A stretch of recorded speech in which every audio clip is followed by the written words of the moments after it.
Year. Do you have any New Year's resolutions? Yes. Do you? Yes, well, I did. I got to tell you, Sandy, and I don't do resolutions so much anymore because I found out that I end up feeling bad about myself by February because I haven't stuck with it. But I did. I've had them. Like 2 years ago, I made a resolution I was going to lose 30 pounds. I didn't do it. Then I had another resolution one time that I was going to clean up. Michael and I moved to our property, which has a barn, which probably was a mistake because we put all of our boxes of stuff, combining two houses into one, went into that barn. And I said, I'm going to go through all of those boxes. No. I maybe did one.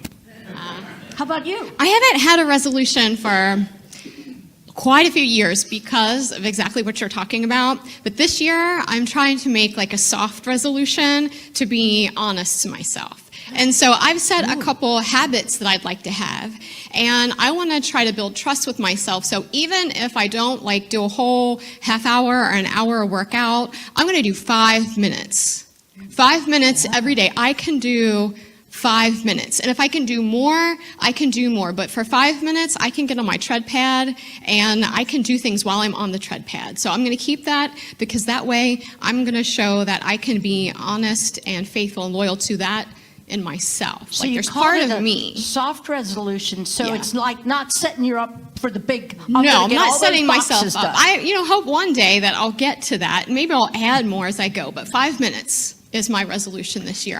Because I know that I can keep 5 minutes. So, I mean, that's something to keep. I think that's good. Like maybe it's 5 minutes, maybe it's 1 minute meditation.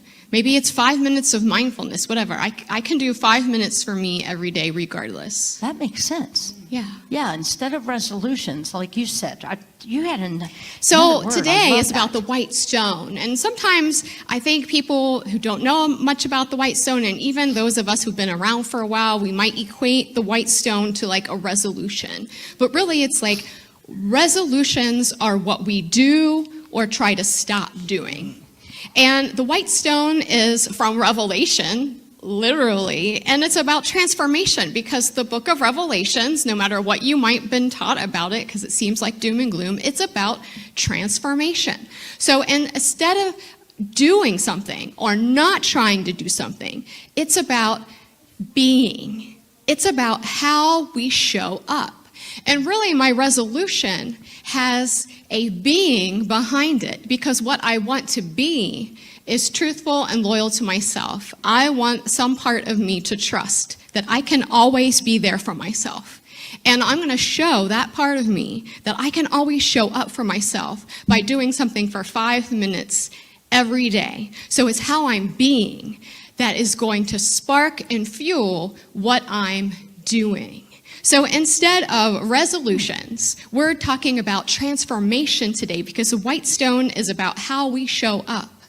It's not about changing what we do or what we don't do, but it does fuel what we do, and it transforms us to the way that we can change our lives. I'm going to just swing over to the kids a minute. Okay, Sandy just used this word transformation. Now there's a toy that's got that word in it. What is it? Miss Sandy. I'm talking to the kids. She just answered that. Who knows what transformers are? And what do transformers do? Transform, right. Right, and that's what Sandy's talking about. That's what this white stone is about. That you have the power to transform yourself from something you really don't want to do or be anymore, and to be something a little bit better. So that's what this whole thing is about. So I just wanted to acknowledge to the kids, because sometimes they can get lost in transformation. What's that? So it's really, who am I called to be, is the question that we're asking ourselves today. What is Spirit calling me to? Who is Spirit calling me to show up as in my life? And before we go into the white stone, Rev Kathy's going to take us through a little bit of the history behind where this white stone even comes from. Hey, Marcy, are you okay if I just set this up a little higher? Because I don't want to knock it over, because I'm going to swing towards the kids every now and then. Okay, so the white stone that you're holding in your hand, everybody, that comes from Jerusalem. We bought those from Jerusalem, and they were quarried. Do you know what quarry means? Many people, do you know what quarry means? Right? Dug out and shaped into that stone. So that stone came all the way from Jerusalem. So it's very, very sacred. And so I want you to realize that. Now, where the white stone ceremony comes from is back in the day of the Romans, when you were in prison, or we would call it in jail for doing something bad, that when you were released from prison, you were given a white slate, meaning you could no longer, in this community, hold this person for their previous, what do you want to call it? For their previous sin. Honestly, that's what they called it back then. Okay? Sin, original word, means an archery term meaning missing the mark. Original meaning of it. So when you sinned, you were sentenced to what they call prison, and they were released. So today is about being released from the things that you maybe don't feel so good about yourself. And so when they were released, they were given a clean slate. You have been given a white stone today. That is your clean slate, freeing you from any kind of bondage, that emotional bondage that you have maybe been experiencing over the last year or years, a lifetime for some people. So it's very, very sacred ceremony. And I'm so glad to see this many people showing up for this today, because I thought, I don't know how many people will come. And some of you have come an hour drive and came here to be here today. So it says a lot about our community. So is that enough history, or do we need more? And It comes from the Bible. it comes from the Bible. It comes from Revelation 2:17. If we go to the next slide, it just gives a little introduction there. And it says that we're supposed to write a new name on this tablet. So when out of Rome, it says, I will also give him a white stone with a new name written on it.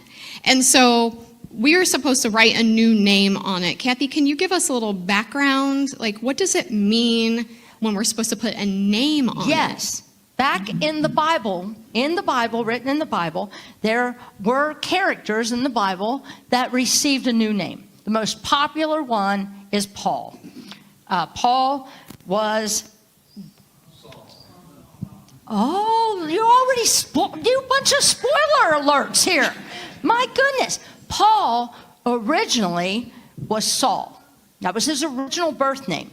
And Saul did not like Christians. He did not like followers of Jesus.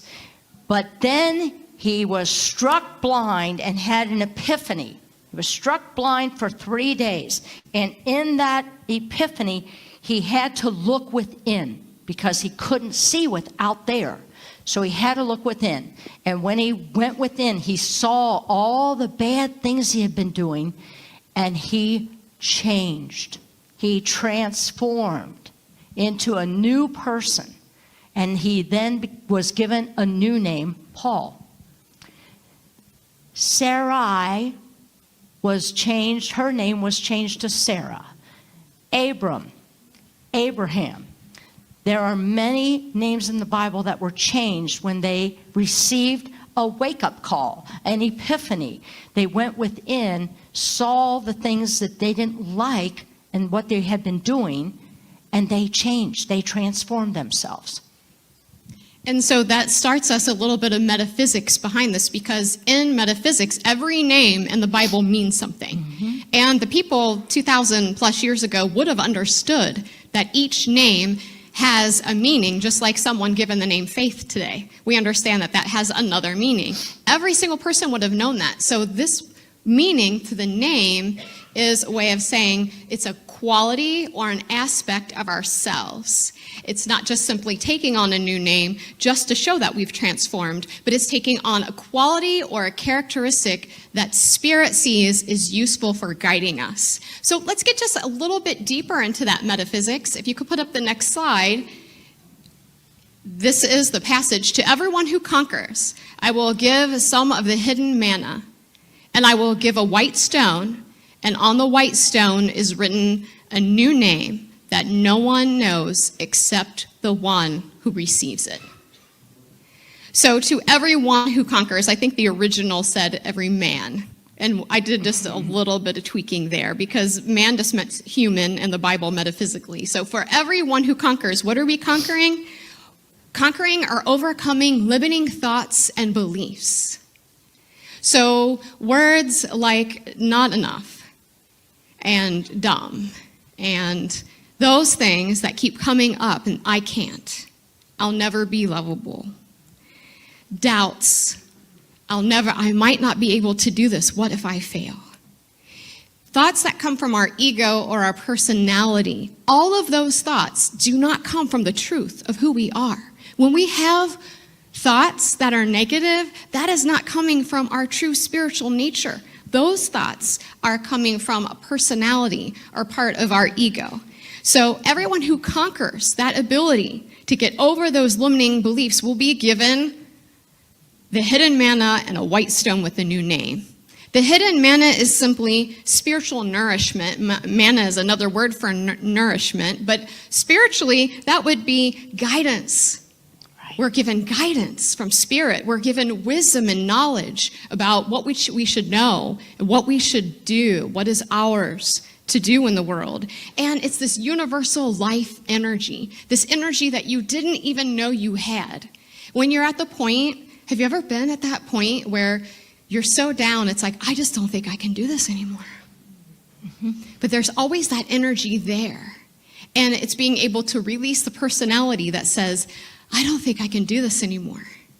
And then tap into the truth of who I am. And that truth has an energy that all of a sudden lifts us up and helps us go forward in a new, brand new way. That's what the white stone is about. And then we're given that tablet to write that name, to profess it to the world, and then to live from it. Not just to hold it, like this is something I was just given this insight by God. I'm so happy for this gift. Okay, now, what good is it if I don't go share it? So I'm going to write it down, and I'm going to put it in front of me, and I'm going to live it out. And why is it that no one, except for the one receives it, is to know it? This is just a key to us that we don't really make this up. It's not like we come in with a word today. I know my life has been going great, and my word is strength. I am strong, and this is all about my word is going to be strength. No, it's not something we come in here with that we know. We don't make it up. From the ego mind. Just because we think it. Now, might my word actually turn out to be strength? Maybe. It's about opening up because we cannot do this from outside of ourselves. So the world might tell us that we need to be strong and get through this.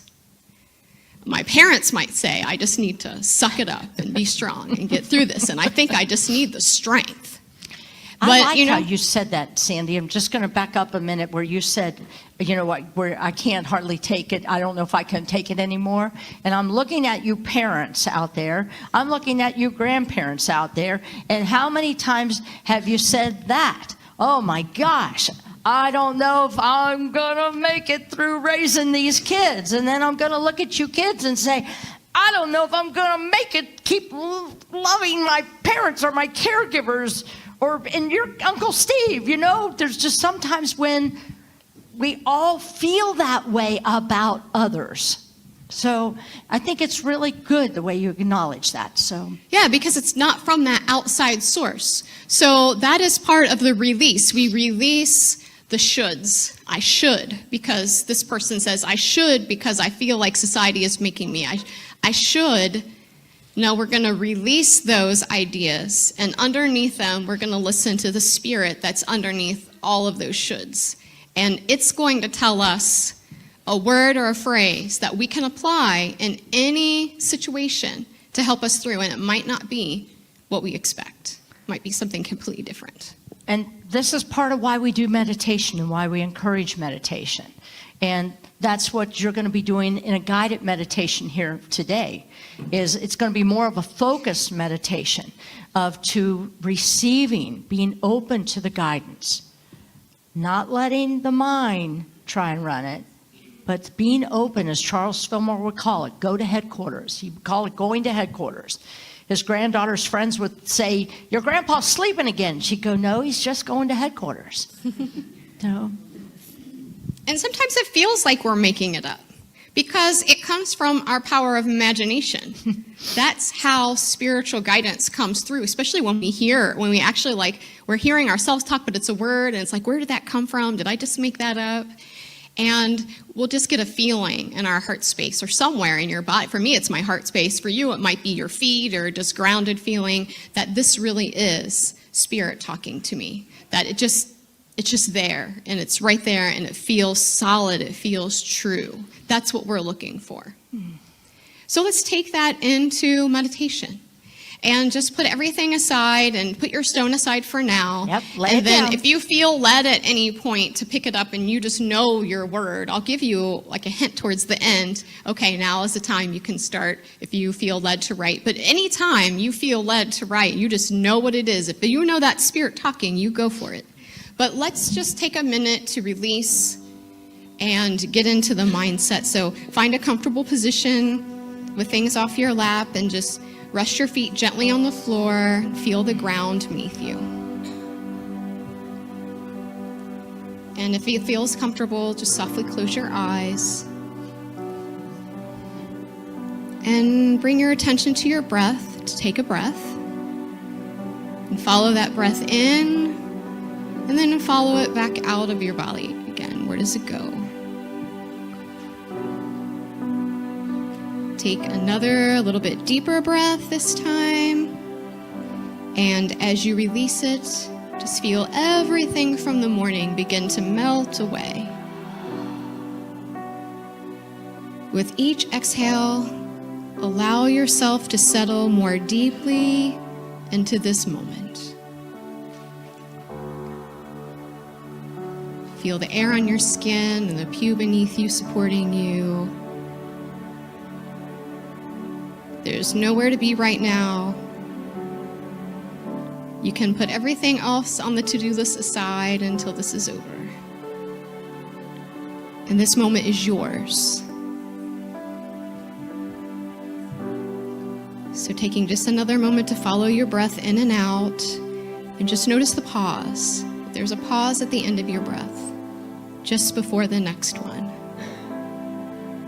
Just resting when you get to that pause, trusting that Spirit is guiding you in the perfect way, at the perfect time. Just let yourself relax completely into that trust, following the breath. I invite you to see in your mind's eye that you're walking in nature somewhere peaceful and safe and serene. Maybe this is a place you go to often, but a place that you can walk and maybe not sit today.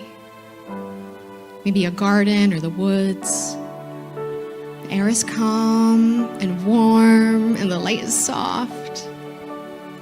And when you look down, there is a path beneath your feet. It's a very clear path.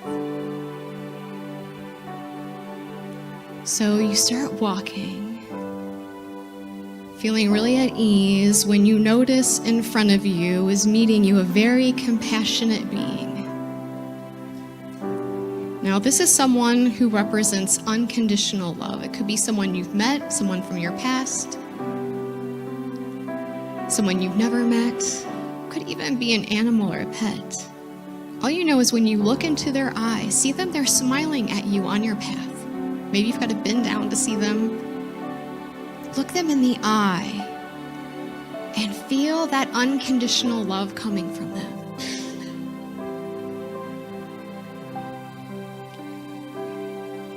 Feel where you feel that unconditional love in your body. Maybe a hand on your heart. Is that where it's at? Let your body get the sense that there is nothing you can do wrong on this path with unconditional love here. Absolutely nothing. That all is right.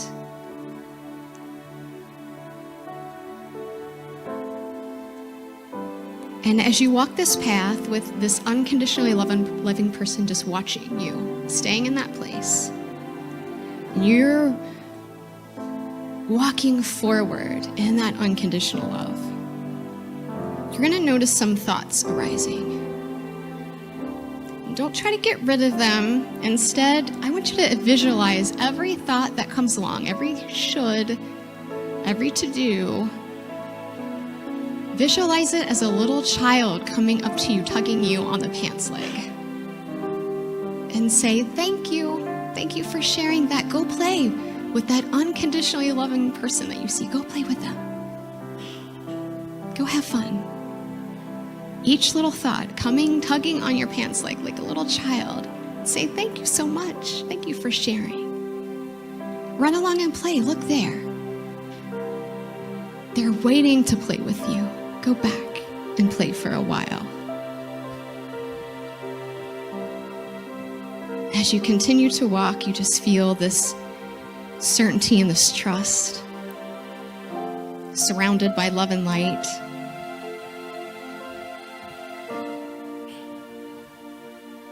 And you notice that the path is leading to a small pedestal.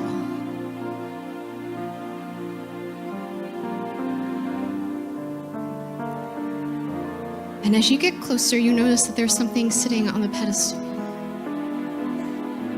And you feel drawn to it.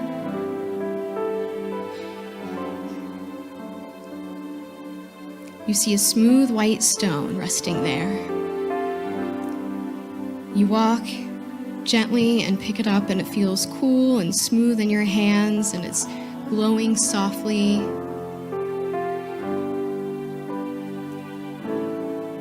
You get this sense of infinite possibility, total support, and complete guidance.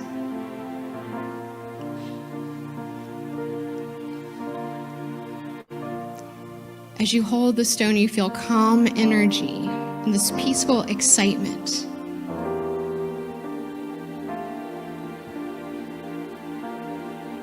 And you feel the spiritual wisdom that you know that Spirit is calling you to show up and be more.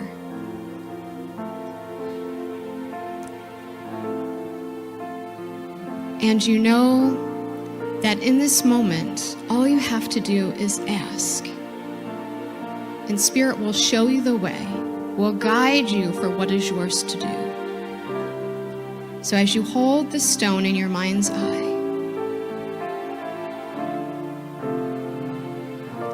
and you ask Spirit, what quality of being are you inviting me to embody this year?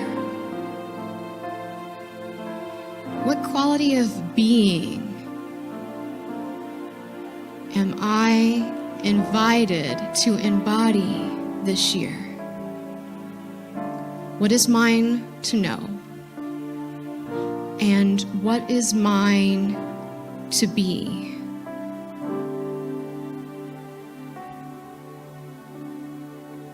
And if any other thoughts come along, just tell them to run and play, and that you'll get back to them a little later. As we sit in the silence and ask again, Spirit, what are you inviting me to embody? What is mine to know, and what is mine to be?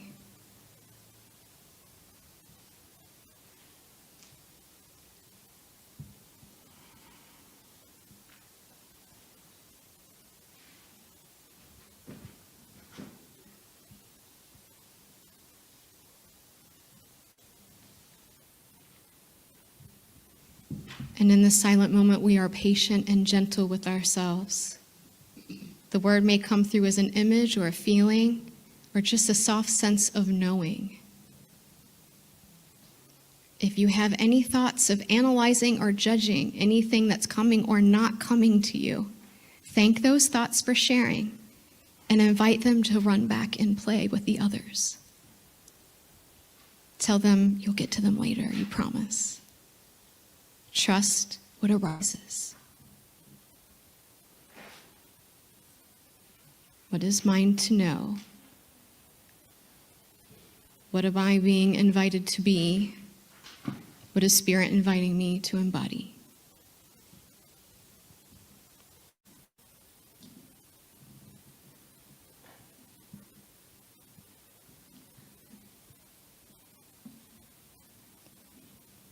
And when you're ready, you see that tablet in your hand, that white, beautiful, smooth tablet. Look at the tablet. See if the weird word appears on the tablet in your mind's eye, glowing on the tablet. And if you feel led to write that word on your stone in the real world, wiggle your fingers and open your eyes and write that same word that you see on the tablet on your stone.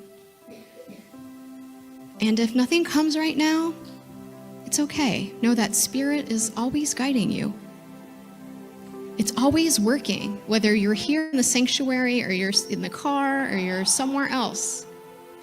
That your word will reveal itself when the time is right. But for now, just simply rest in the space. Feel the presence of Spirit surrounding you and inside of you, and know that it's sending you a message just for you.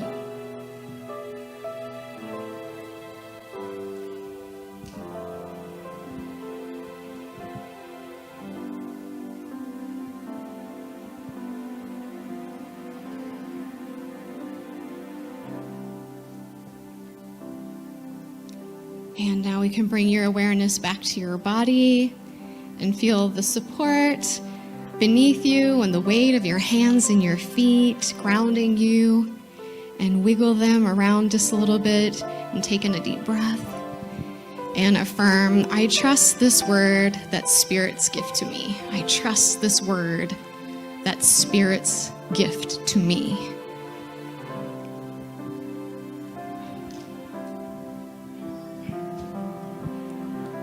And as you either are sitting with your word or you're still waiting for your word, Marcy and Yvette are going to play a very quiet, meditative version of I am free, I am unlimited. And we really want you to take this in, not try to go outside of yourself and sing it back, but internalize this. Sing this to yourself, sing this to your inner child, sing this to your soul as they sing.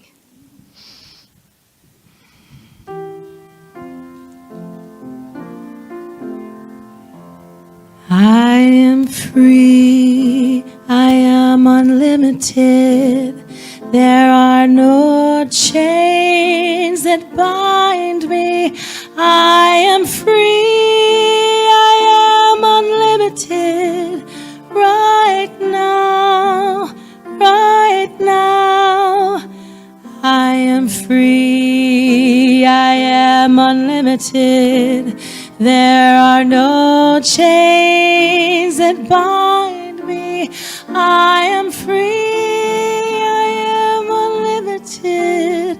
Right now, right now. I am free, I am unlimited. There are no chains that bind me.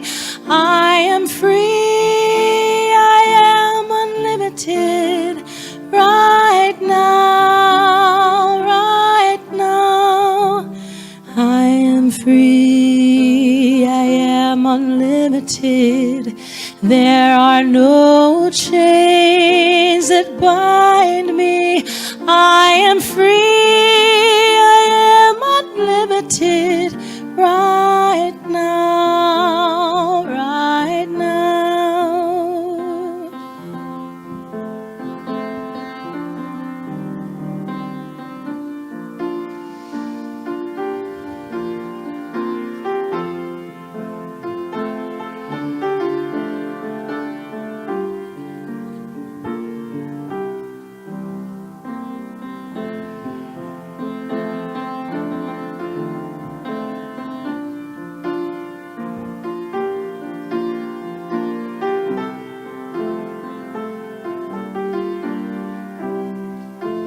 can join me now if you want.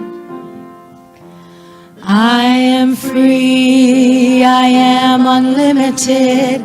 There are no chains that bind me. I am free, I am unlimited. Right now, right now. I am free, I am unlimited. There are no chains that bind me. I am free, I am unlimited. Right now, right now. Thank you. Thank you. Oh, it's so meditative, right? Don't you feel so calm? Like, what now? How did that feel? You got a new slate. Got a new name. And if you don't, it's okay right now, because it'll come. I know, Sandy, did you bring your? I did. We brought several. I know when Tom does this service, he's usually got like 20 of these because he's been doing it for 20 years, but I've only got like 6. The 6th one is sitting on my desk from last year because I put it where I see it every single day, because that's how important these white stones mean to me. I brought 4. I've got 2 more at home. Yeah? What was your last year? Do you have it? Last year was, yes, it was gentle and kind. Oh, I would say you be that. You know? I think that was for me. I need to be gentle and kind for me. Yeah, when I first got it, it's kind of like that. Yeah, like I feel like I am pretty, and I think most people would say that about me, but I might not always say that about me because I'm not always that way with me. And so this gentle and kind was for me, and to be more gentle and kind with me. And I really do feel that it really helped my year.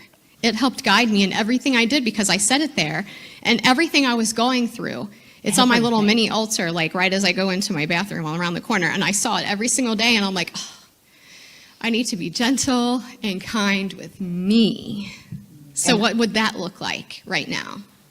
And I have witnessed that in you all this year, moving more and more and more towards that. Guess what my word was last year? I'll look at my grandkids. Guess what my word was last year? Silence. I'm like, no, I don't want that word. I don't want it. And I tried to really cast it out of the meditation. And it kept coming. Fine, I'll write it. And I get it. It was about silence. Be in the silence more, Kathy. That's what it was. It wasn't about me doing something, being more silent. It was about experiencing the silence more. And it's been transformative for me. So it's not always about the words that you want, right? Right. It's not always about the word that you want. I know one year I got easy, and I'm like, yeah, that's impossible.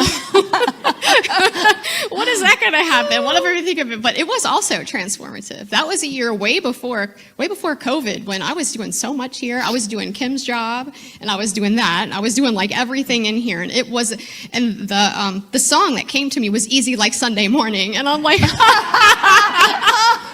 I should play that for my alarm on Sunday mornings. Oh, that would be a good one. But that was also transformative. Like things did actually get so much easier. I am going to share this. Yeah, go ahead. This was a last minute thought again, but I'm going to share with you. I don't know if you can see this, but this is what I wrote in 1994. And for any of you who have been through life success seminars, you might recognize this work. This was a 5-day intensive in-house self-improvement seminar. It says, I'm not even looking at it. My name is Kathy Engelhardt. I am a powerful, confident, spontaneous, and natural woman. This is a representative of a clean slate, because before, when I walked into that seminar on Wednesday, I did not believe a single word of this. I would have never called myself spontaneous. I definitely would not have called myself powerful. I was a victim. I was a victim of all life circumstances and all the traumas and dramas that had happened to me. I did not believe in any of this. Many of you know I was involved in a fatal car accident where I hit a pedestrian and she was killed.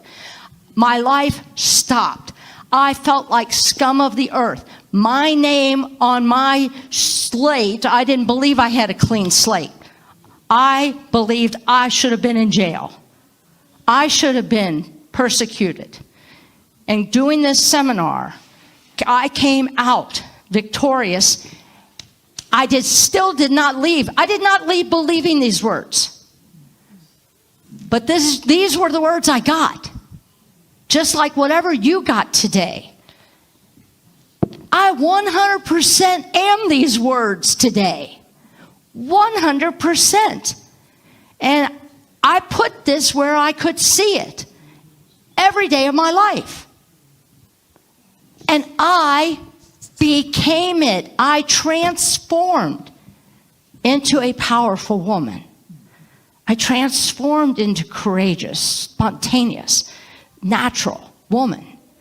So I brought this because I just wanted to give you an example of how powerful I believe white stone is, because we can transform. Back then in 94, I would have told you I could never, ever, ever speak in front of anybody. Ever. I wasn't worth it. I have transformed by the renewal of my mind. Today, you have the opportunity to be transformed by the renewal of your mind. I got off on a tangent, Sandy. I'm sorry. That's okay. So we're getting ready to wrap up anyway. Just the big takeaway that I have from all of this and from this process, and I hope that you can get this too, is so often in life we think we need to do in order to have, in order to be. If I just do this, I can have this, and I can be happy. Ooh. I can be at peace. If I can just do this, I can have this, and I can be successful. And I can finally rest. Whatever your finally is. But Spirit works in a different direction. Spirit says we have to be in order to have, in order to do. So first we be it, to have it, and then we spread it out and we do it. So whatever your word is, or if you haven't gotten it yet, it's coming. And sure enough, Kathy, I said, I didn't know what to say if I never got a word, because that's never happened to me. Guess what? It happened to me. I haven't got a word yet. I'm trusting I'm going to get it. I think I made that happen. Maybe I needed that experience. Well, you were a little busy in meditation. I was a little busy in meditation. So just remember, it's to be. So the word, like my word from 2 years ago, enough. If I know that I am in the state of consciousness of enough, what can't I have or do? There's nothing I can't have or do if I am in the consciousness of enough. It's about how we show up in the world. What is Spirit calling you to show up as? And I think it's a good time for our affirmation, don't you? I think so too. It's perfect time for it. Can you go ahead and skip that next slide to the affirmation, please? Thanks, Dave. Let's say this together. We'll do it at least 2 times. Ready? As I continue to free myself from fear, I move forward to a bright and peaceful new year. I want the kids to join us in saying this, because do you want a little more peace in your life, or kids don't need that? I don't know. Maybe you don't need. Do you need peace in your life? Yeah? Yeah. We all do too. So let's say it together. Ready? As I continue to free myself from fear, I move forward to a bright and peaceful new year. Amen. Namaste. Namaste. Namaste, Sandy. Namaste. To the Christ within us, we see that Christ Spirit, that free Spirit in each and every